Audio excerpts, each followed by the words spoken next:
Hey there, and welcome to HisTime365.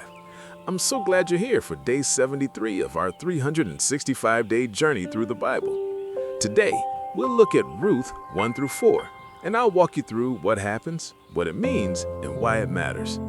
I'll share a summary and some insights to help you see the big picture and connect with the heart of the scripture.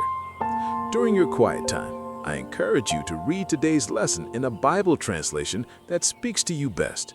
Now, grab a quiet moment, take a deep breath, and let's spend a few minutes giving God His time. The Heart of Ruth, a story of loyalty and redemption. Have you ever felt like you were at a crossroads, unsure of which path to take? The story of Ruth is a beautiful reminder of loyalty, love, and God's providence in our lives. As we dive into the narrative of Ruth chapters 1 through 4, we will see how these timeless themes play out in her journey, ultimately leading to redemption and hope.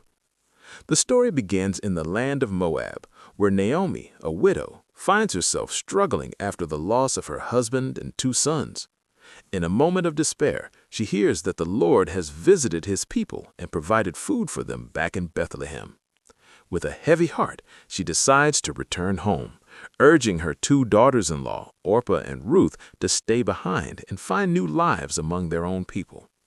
Naomi tells them that she has nothing left to offer, saying, "I am too old to have a husband," in Ruth 1:12.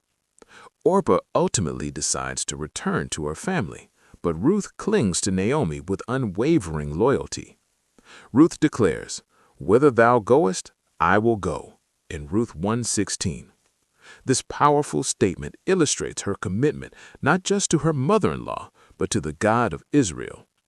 Ruth's decision to accompany Naomi back to Bethlehem is a bold step of faith, showing us that sometimes following God's path means stepping into the unknown. Upon arriving in Bethlehem, the women are greeted with surprise and curiosity. Naomi, feeling the weight of her losses, asks to be called Mara, meaning bitter, because she believes the Almighty has dealt bitterly with her, in Ruth 1:20. Yet even in her bitterness, God's hand is at work. Ruth, determined to provide for Naomi, goes out to glean in the fields, a task that speaks to her resilience and willingness to work hard. She happens upon the field of Boaz, a wealthy relative of Naomi, who treats her with kindness and respect. As Ruth gleans, Boaz notices her and acknowledges her loyalty to Naomi. He tells her, "It hath fully been showed me what you have done for your mother-in-law." This acknowledgement sets the stage for a deeper connection between Ruth and Boaz. In modern life, we might consider how our actions, especially those motivated by kindness and loyalty, can lead to unexpected blessings. It's a reminder that showing love, whether in a workplace, family, or community, often leads to enriched relationships. As the story unfolds, Naomi recognizes that Boaz is a kinsman redeemer, a role defined in Israelite law where a relative can marry a widow to preserve the family line. Naomi devises a plan for Ruth to approach Boaz at the threshing floor, a place of harvest and celebration. Ruth's boldness in this situation is striking. She steps out of her comfort zone, showing us that sometimes taking risks in faith can lead to beautiful outcomes. When Ruth approaches Boaz, she asks him to spread his garment over her, symbolizing his protection and willingness to take her as his wife.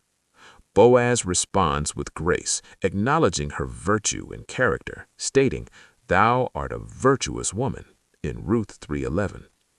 This exchange highlights the importance of integrity and kindness, traits that we can aspire to in our daily lives.